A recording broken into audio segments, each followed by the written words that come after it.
Telatah penyanyi dan usahawan berjaya Nubahan Ahmad bersama ibunya Badaria Omar atau lebih dikenali sebagai Mak Jenny seringkali menarik perhatian ramai di media sosial. Jika sebelum ini, pemenang tempat ketiga Akademi Fantasia musim ke-6 ini telah melakukan ubah suai dan renovasi indah pada bahagian ruang dapur di rumah ibunya yang terletak di Kampung Juasih, Kuala Pilah Negeri Sembilan, terbaru Nubahan telah menghadiahkan set lengkap perabot kayu jati untuk ibu tersayang sebagai persediaan sempena menjelang raya yang bakal tiba. Dalam video yang dikongsikan, Nubahan telah membeli set lengkap kerusi 3211, meja kopi, sofa bed, kabinet TV daripada kayu jati beserta pokok buluh hiasan bagi menyerikan ruang tamu kediaman. Menurut Nubahan, harga asal set lengkap kursi kayu jati tersebut berharga RM9,800 dan daripada kualiti grade A. Tahniah Nubahan kerana membahagiakan dan memberikan selesaan buat ibu tersayang. Makin berserilah rumah Mak Jenny dengan set lengkap perabot kayu jati dalam menyambut raya yang bakal tiba tidak lama lagi. Mak cabai. Mak kata kursi ni buruk. Siapa ngabang kursi buruk? Tak ada orang ngabang kursi buruk. Betul kata kursi buruk Mas ni. Ini kursi ni nak bawa ke mana pula? Ha? Ini kursi ni mana? Kursi ni kita buang. Mak kata buruk. Tak ada dah. Tak siapa ngabang buruk. Tak ada buruk pun nak ngabang. Niya pun elok lah ni. Tak ada yang kisah pun. Tak ada ngabang buruk dah. Dah elok pula. Yalah. Itu kata buruk, hitam. Nampak? Ha. Nampak? Lawa tak lawa. Satu lori dia bawa ni, Mak. Ada pokok siap. Mak ada pokok siap, Mak. Kalau tak lawa juga. Orang yang ke buluh tu, aku buluh merendang tah. Memang cantik ni pokok buluh tah. Ni kalau nak bagi lawa, dah Mak kata buruk, tu pastikan dia lawa.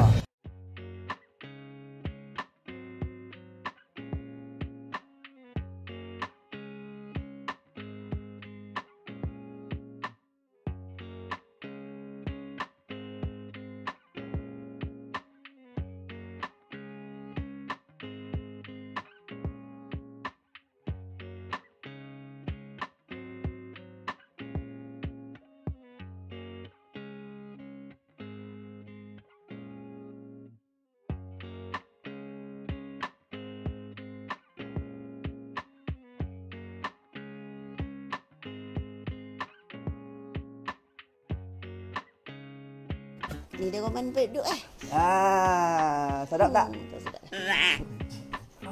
Mak sedap lah. Ya Allah. Ini sekejap pun pocah lah ni dia jual budak. Curamin ni, curamin kali 10 no, dia pecah. Sampai lagi gigit.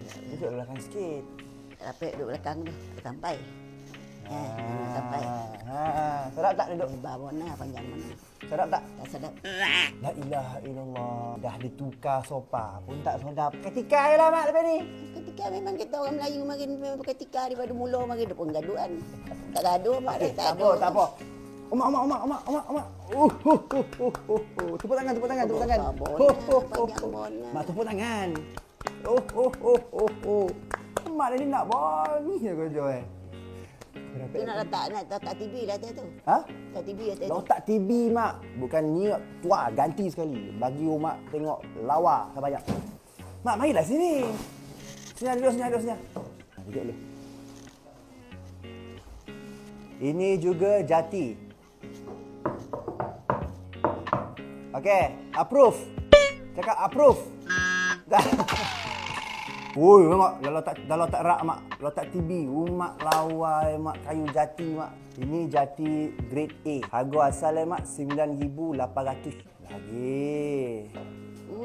Pukul godang mana ni mana nak letak ni dah penuh dalam rumah ni dah. Dah. Cuba Mak duduk sini. Panas. Pergilah. Duduk sekejap. Tu ada bantal poluk Mak. Ni apa ni? Ada bantal poluk Minyak. Ni kan minyak ni dia lupa polis. Dah. Sambil tengok TV nak baring tori tidur je Mak.